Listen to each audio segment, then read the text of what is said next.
Fala galera, tudo bem? O vídeo de hoje eu vou direto ao ponto. Nós vamos falar sobre 18 pontos chaves para quem quer estudar e reter tudo aquilo que estudou. Ou seja, para quem quer memorizar conceitos, para quem quer aprender de verdade, para quem quer aplicar aquilo que acabou de estudar. E quando a gente fala disso, nós não estamos falando apenas de quem vai fazer uma prova de Enem, quem vai fazer uma prova de concurso. Porque o estudo ele faz parte de tudo na nossa vida. Eventualmente a gente está passando por uma série de testes, eventualmente a gente precisa resgatar algum ponto-chave que a gente estudou para poder aplicar na prática. Então fica comigo até o final que você vai entender todos esses pontos. Eu sei que 18 pontos pode parecer aí muita coisa, mas eu garanto, segura a onda até o oitavo.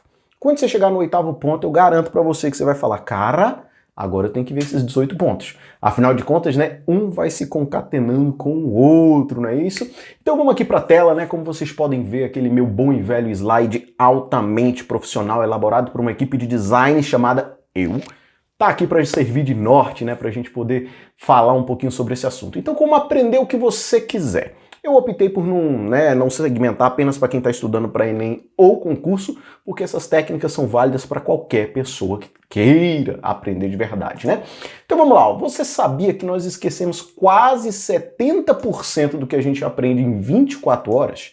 Isso, caso nada seja feito para poder assimilar esse conteúdo. Então pensa o seguinte, você vai estudar. Vou pegar um livro, vou gerar aprendizado, eu vou ficar super show com isso aí. Se você não fizer nada para reter esse aprendizado, se você só ler por ler, se você só assistir uma videoaula, em 24 horas, né, 30% ali mais ou menos do que tu estudou vai ficar. Os demais vão se perder. Então essas técnicas elas podem ser reduzidas com o uso, né, de algumas técnicas aí para memorização de conteúdos, que é o alvo do nosso vídeo de hoje, né? Essas técnicas não, né? Esses conhecimentos, né? Eles podem ser aprimorados e retidos, né? Com mais eficácia se a gente aplicar algumas técnicas. Inclusive aqui, ó, existe aqui um psicólogo que ele é o pioneiro nesses estudos, né, de sistematização de aprendizado de memória, que ele diz o seguinte, ó, a memorização é mais eficiente quando as revisões acontecem logo após o recebimento das informações novas. Ou seja, quando o negócio está fresquinho, você acabou de estudar, já revisa logo. Porque quando você for revisar depois que já esqueceu, pode ser que o processo não fique tão eficaz assim, né? Então vamos lá. Primeiro a gente tem que entender um pouquinho o que é memória de curto prazo, o que é memória de longo prazo, para a gente poder ver qual a técnica mais se adequa a nós em quesito de memorização. Então vamos lá, memória de curto prazo. Se caracteriza, né, por comportar uma baixa quantidade de itens, o armazenamento ele é temporário, beleza? E a informação ela pode ser descartada conforme o tempo. Então, a memória de curto prazo é aquela memória papum. Por exemplo, chegou um código do Google, né? Um código de autenticação de 2 fatores e você precisa digitar o número na hora que você loga no computador desconhecido. Aquilo ali é curto prazo. Chegou a mensagem, você decora, 793274. Digitei, pronto, acabou. Você não precisa mais daquela informação. Então faz sentido essa informação estar na sua mente no curto prazo. O que não faz sentido é você fazer um teste, fazer uma prova, você aplicar um conhecimento daqui a 2, 3, 4 meses e não se lembrar mais desse dado, né? Então, ó, algumas dicas aqui acerca, né? Ó, o conteúdo da memória de curto prazo, ela pode ter 3 destinos. O primeiro destino é a repetição. Se a gente repete, a gente faz com que essa informação fique mais tempo no nosso sistema. É que nem o telefone, né? Hoje em dia ninguém mais lembra de memorizar telefone, né? Mas lá nos anos 90 e anos 2000 a gente tinha o costume de memorizar o telefone da galera. Então você foi lá, memorizou. O telefone da pessoa é 999-3450.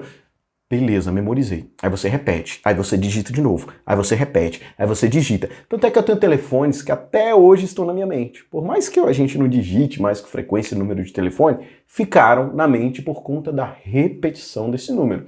A gente tem um processamento, né? Quando a gente fala do processamento da informação de curto prazo para se tornar uma informação que vai ficar na memória de longo prazo, o processamento é chamado de quê? Significado. Isso aí, na pedagogia, a gente chama de aprendizagem significativa. Quando algum conceito que você aprendeu tem significado real na aplicação da sua vida, isso gera significado e isso vai ficar na sua mente no longo prazo. Quer ver um exemplo de aprendizagem significativa que é processado na mente de vocês? Colocar a mão no fogo. Quando criancinha, provavelmente alguns de vocês colocou a mão no fogo, colocou a mão na panela quente, algo do tipo. A informação da mãe de vocês falar, menino, não coloca a mão aí que você vai queimar, é curto prazo. Você absorve naquele momento. Ah, não coloca a mão aí que vai queimar. Pronto. Passa 15 minutos, você tá lá de novo colocando a mão no fogo. Isso quando você é criança, né? Eu espero.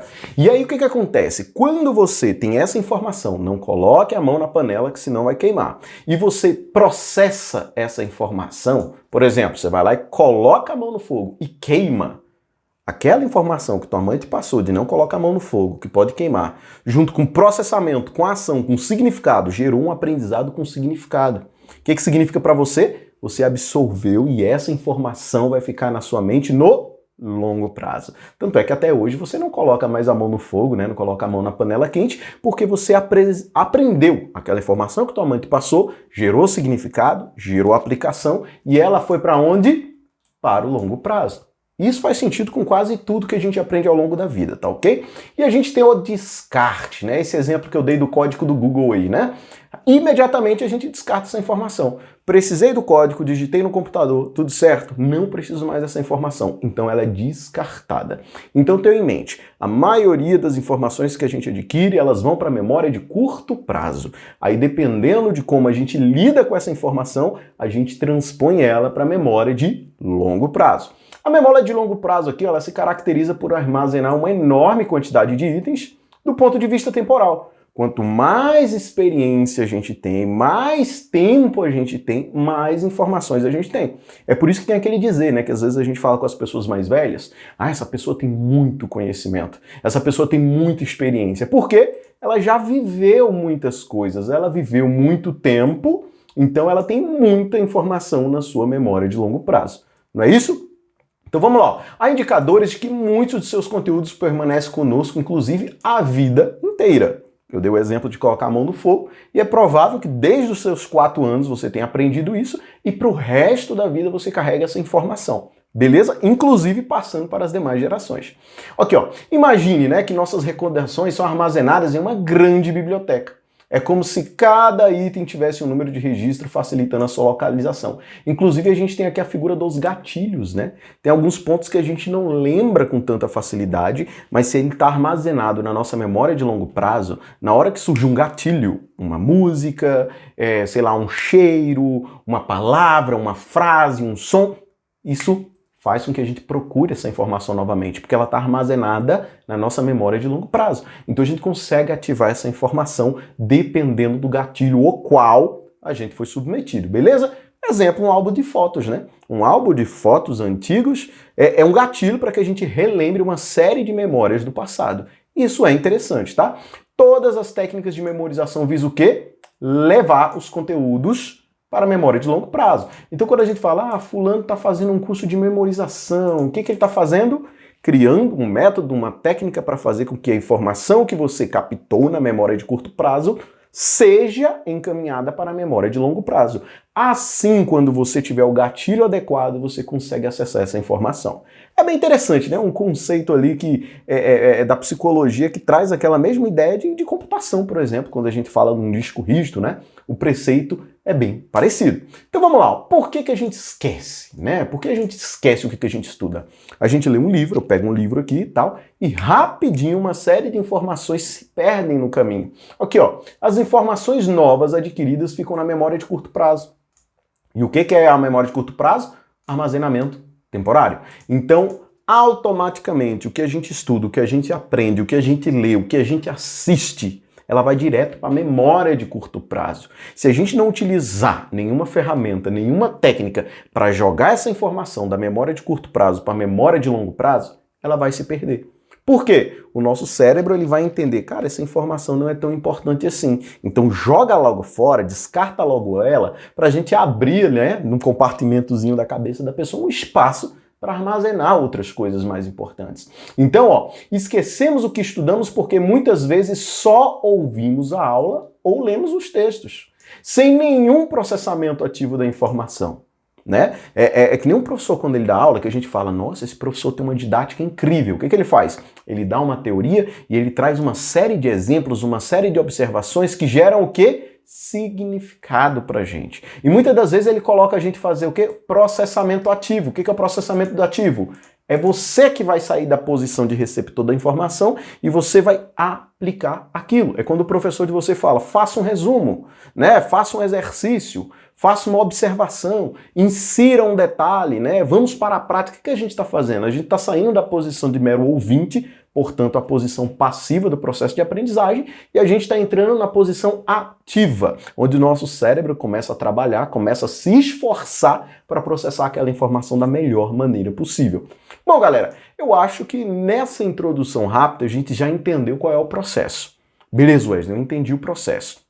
Eu entendi que é uma memória de curto prazo, uma memória de longo prazo. Eu entendi que para aprender de verdade, para fazer sentido, para eu não me esquecer, as informações que eu coleto, elas precisam ser armazenadas na memória de longo prazo. Então eu preciso de uma técnica, de um método, de uma ferramenta para fazer com que ela saia do curto prazo e entre na memória de longo prazo. E aqui entra o nosso segredinho, né? As nossas 18 dicas para que isso aconteça. Eu prometo ser breve, prometo ser bem objetivo com vocês, para que de alguma forma vocês utilizem esse conteúdo e mude a maneira que você vai estudar, que você vai aprender, para que isso gere significado. Vamos lá, né? Primeira dica, revisa o conteúdo. Galera, isso é óbvio, tá? Todo mundo fala, para você aprender, você tem que revisar. E foi o que a gente disse no início do vídeo, não é isso? A gente tem que revisar, inclusive revisar logo. Né? Não adianta a gente revisar uma informação que a gente já perdeu. Então tem que ser o mais rápido possível. Então a revisão ela é um instrumento básico de memorização e medição de aprendizado. Inclusive, né, o que a teoria diz? Ó, além disso, precisa repassar uma matéria não significa que você tem que rever tudo de uma vez, mas sim os pontos mais importantes. Isso aqui é legal, tá? A gente até fala da anotação.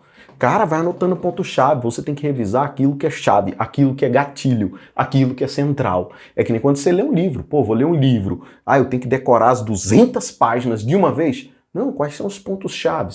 Quais são aqueles pontos essenciais? Quais são aquelas dicas mais valiosas? A gente tem que revisar isso que é o que vai ficar, é isso que é mais importante. Inclusive fala-se aqui, ó, faça revisões espaçadas, né? Não é qualquer tipo de revisão. Quando a gente fala de revisão espaçada, a gente está falando o seguinte, ó, não basta revisar apenas uma vez para fixar bem. Né? A primeira deve acontecer no mesmo dia, logo após você ter estudado. A segunda entre 3 a 7 dias. A terceira 2 semanas depois. Um mês depois. Então isso aí, ó, constantemente você tem que revisar um tópico importante, até que de fato ele entre na sua mente. Enquanto ele não estiver claro, você precisa revisar antes que entre no esquecimento. Provavelmente você já estudou para uma prova, e você, não, mas eu estudei uma vez e eu revisei o conteúdo todo mais uma vez. Cara, não, às vezes não foi o suficiente. Tanto é que às vezes na hora que a gente está revisando, a gente fica, caraca, velho, do que esse bicho está falando? Ou seja, você já tinha esquecido o ponto-chave. Então criar técnicas de revisão, de releitura, de avaliar os seus resumos é fundamental para o sucesso no processo. Entenda, ao invés de decorar, isso aqui a gente ouve lá desde a 3ª série, né? A professora falando que a gente tem que entender, a gente não pode só decorar. Então, ó, procure entender o que está sendo estudado e não apenas decorar. E aí a hora que a gente procura uma aplicação prática, uma explicação da coisa, né? É claro que tem assuntos, ele até colocou aqui, ó, como leis, siglas, fórmulas, isso aí não tem jeito, isso aí você tem que decorar, né? Mas a maioria dos assuntos a gente consegue compreender os porquês. Quando ele fala de aplicação prática ou explicação, isso aqui eu acho sensacional. Se a gente der uma pesquisada, né, na pirâmide de aprendizado de William Glasser, né? Não vou entrar muito nesse mérito, é alvo até para um outro vídeo, ele traz essa ideia que uma das formas mais eficazes de a gente aprender é a gente explicar, é a gente ensinar.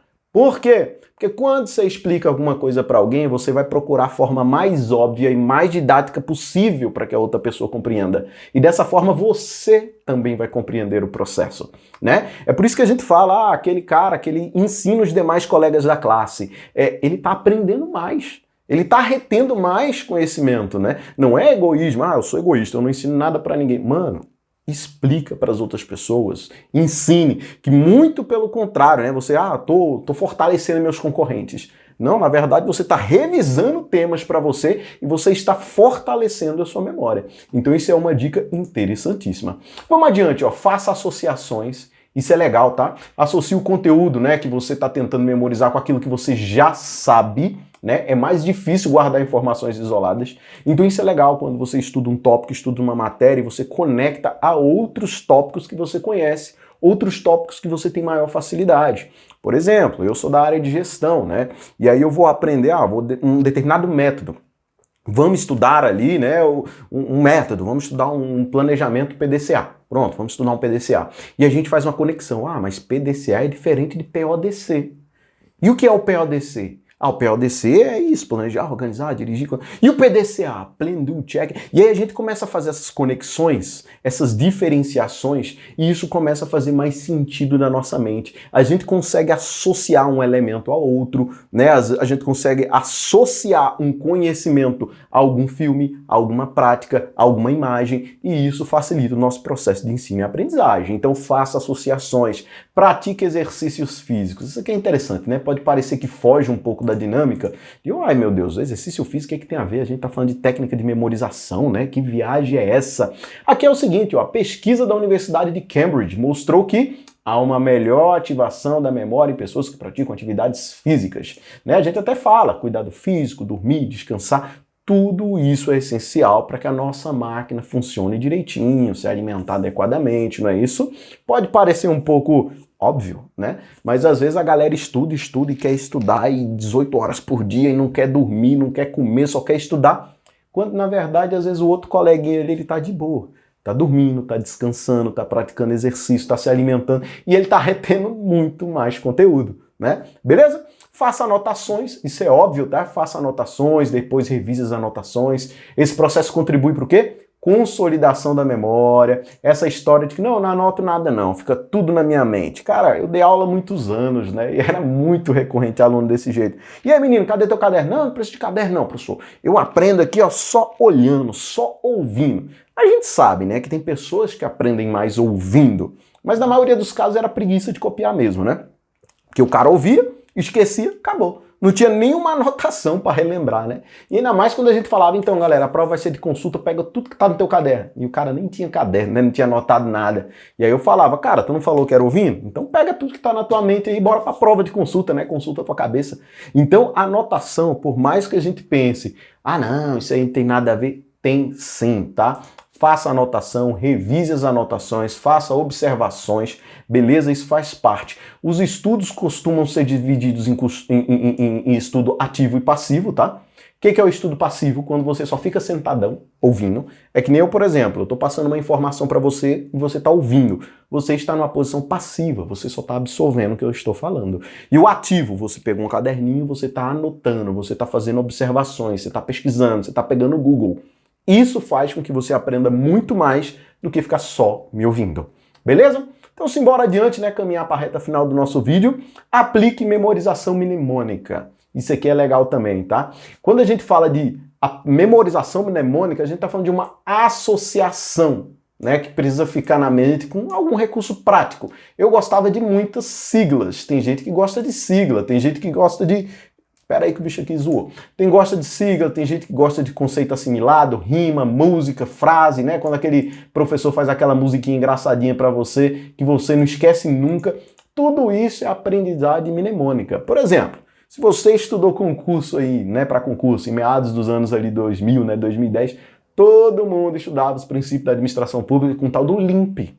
LIMP era uma sigla para lembrar de quê? Legalidade, impessoalidade, moralidade, publicidade, eficiência. Então existem os professores que trazem uma série de siglas e mnemônicos para a gente poder relembrar alguns tópicos. E eu utilizava isso. E às vezes esses mnemônicos nem tinham tanto sentido assim. Por exemplo, vou relembrar uma senha. Ah, eu tenho uma senha do meu sistema da empresa. Ah, o gato que usa sapato 34 usa o celular amanhã. A gente, pô, essa frase não tem o mínimo sentido. Pode não ter. Mas as palavras-chave que eu preciso relembrar na hora de memorizar essa senha estão ali dentro. Então foque, né, nessa memorização mnemônica. Estude sobre isso, que é um excelente elemento para você decorar tópicos, beleza? Utilize a técnica, né, do Palácio da Memória. Isso aqui é interessantíssimo, tá? Quando a gente fala desse assunto, geralmente a galera vai falar de Sherlock Holmes, vai falar que surgiu ali na Grécia também um conceito. É um conceito bem legal. Mas aqui a ideia é o seguinte, tá? Esse Palácio da Memória. Você visualiza um lugar familiar. Vamos imaginar sua casa. Você pega a sua casa, mentaliza a sua casa. Por que tem que ser familiar? Para fazer sentido na tua cabeça. Tu mentaliza o espaço interno da tua casa, às vezes você desenha, você faz uma planta, você registra, você tira uma foto, e dentro da tua casa tu vai inserir o quê? Imagens, símbolos, coisas, para você poder se lembrar dos tópicos. Por exemplo, Wesley, eu fiz uma planta ali no meu quarto, eu fiz algumas observações e na minha mente, em cima da minha mesa, tem uma caneca. E nessa caneca possui água. Água, H2O, e aí você começa aqueles tópicos que são importantes, que fazem sentido para você, você começa a memorizar esses tópicos. Por exemplo, como eu falei, eu sou gestor. E às vezes eu penso, pô, na minha mesa de escritório tem um computador com uma planilha de Excel aberto, e esse Excel ele fala de custo fixo, de custo variável, de receita, de despesa, e isso começa a fazer sentido na minha cabeça. Toda vez que eu ouvir falar desses assuntos, minha cabeça vai lá no meu computador, na minha planilha de Excel, e vai restaurar esses conhecimentos. Parece uma técnica muito complexa, mas não é, tá, galera? Como eu falei, isso aqui pode ser alvo para um vídeo todinho exclusivo só para isso. Então pense da seguinte forma.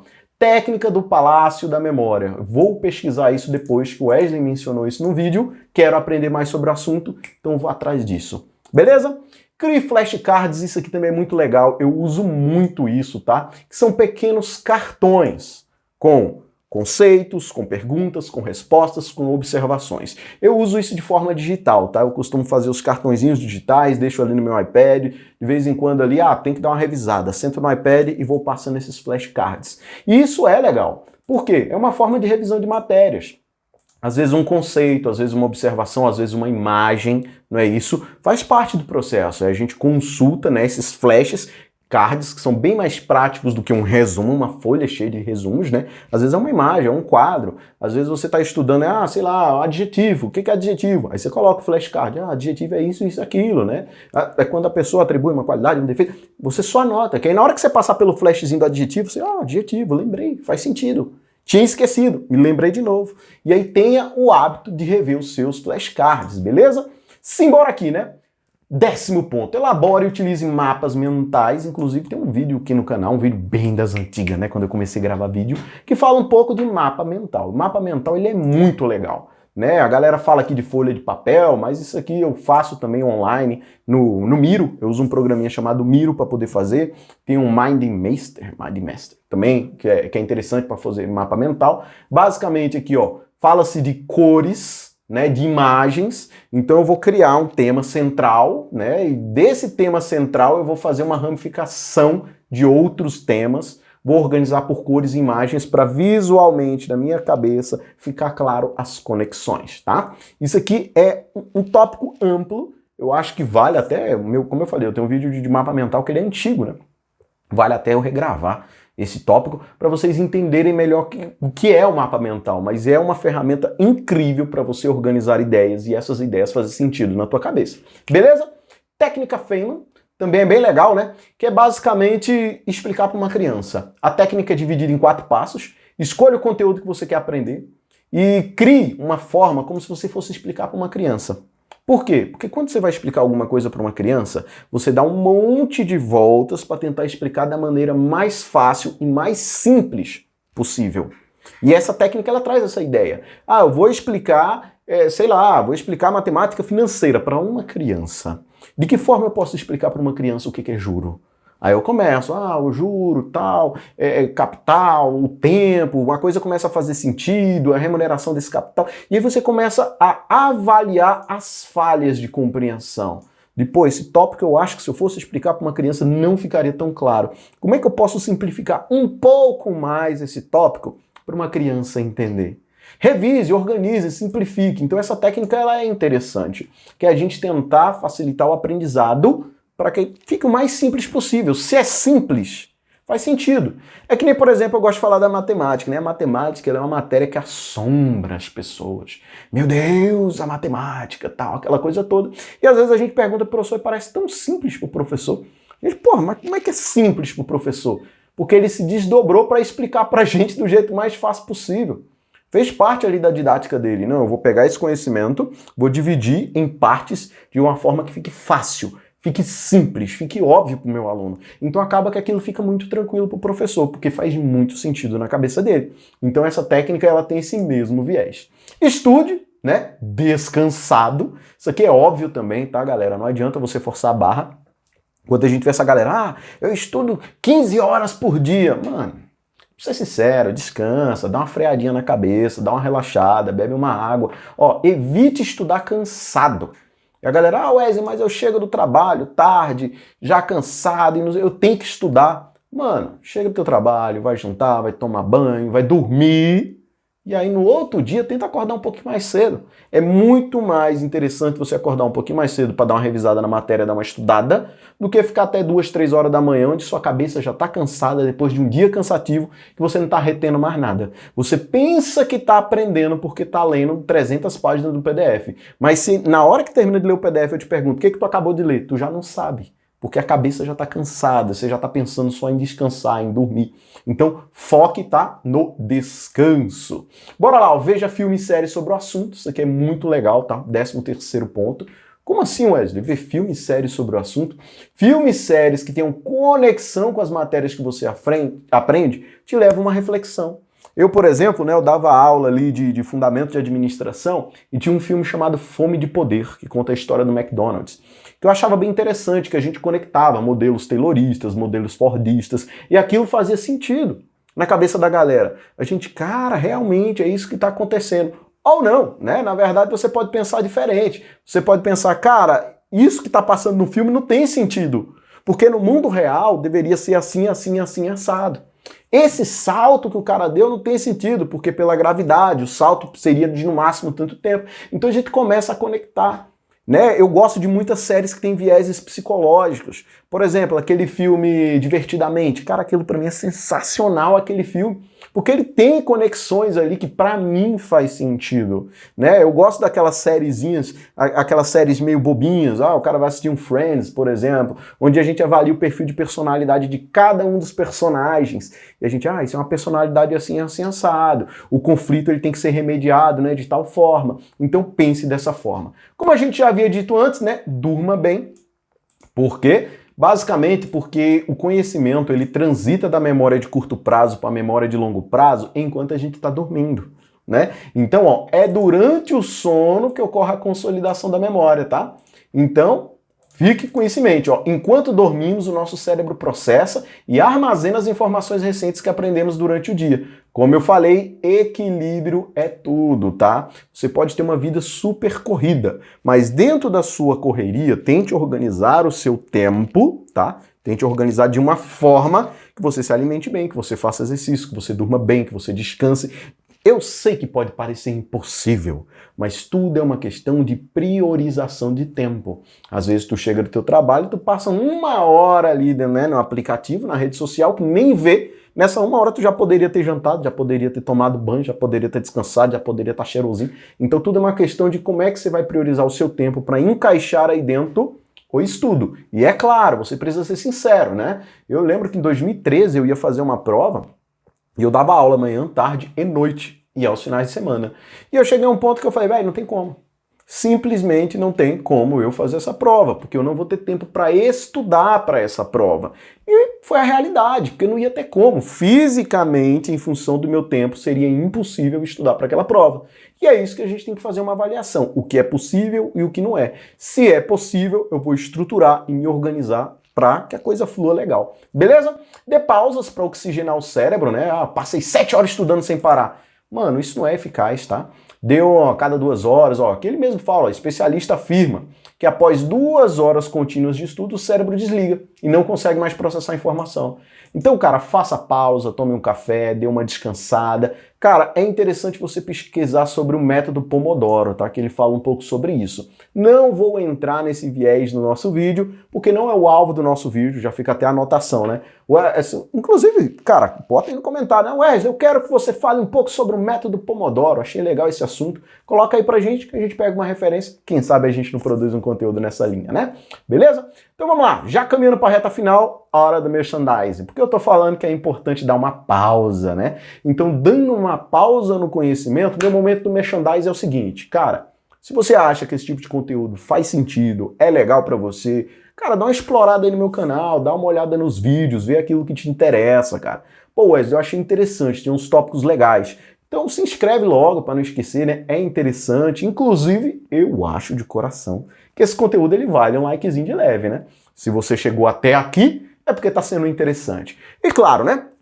como a gente estrutura um negócio online, vale a pena aí, principalmente para você que é da área gerencial, tem um pequeno negócio, focar aqui no meu e-book, tá? Ele tá aqui na descrição, é bem tranquilo. É um e-book aí que traz de uma forma estratégica todas as áreas que estão dentro de um pequeno negócio.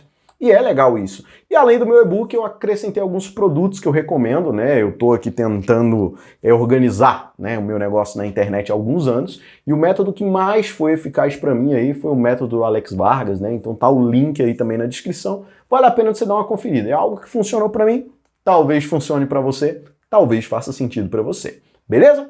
Então vamos lá, galera. Último slide pra gente encerrar nosso vídeo. Só mais um minutinho a gente acaba, né? Primeiro, organize os estudos das matérias, tá? Aqui, ó, crie estratégias para dividir os estudos das várias matérias que precisa dominar, fazendo agenda de acordo com o seu tempo, os temas que você não domina, tenha em mente, tá? Que você vai precisar se esforçar um pouco mais sobre isso. Então monte o seu cronograma de estudo de uma forma que ele faça sentido para a sua realidade. Evite distrações, isso é óbvio, tá? Durante a fase de estudo, cara, põe o celular no modo avião, ou se possível, nem deixa ele perto de você, desligue TV.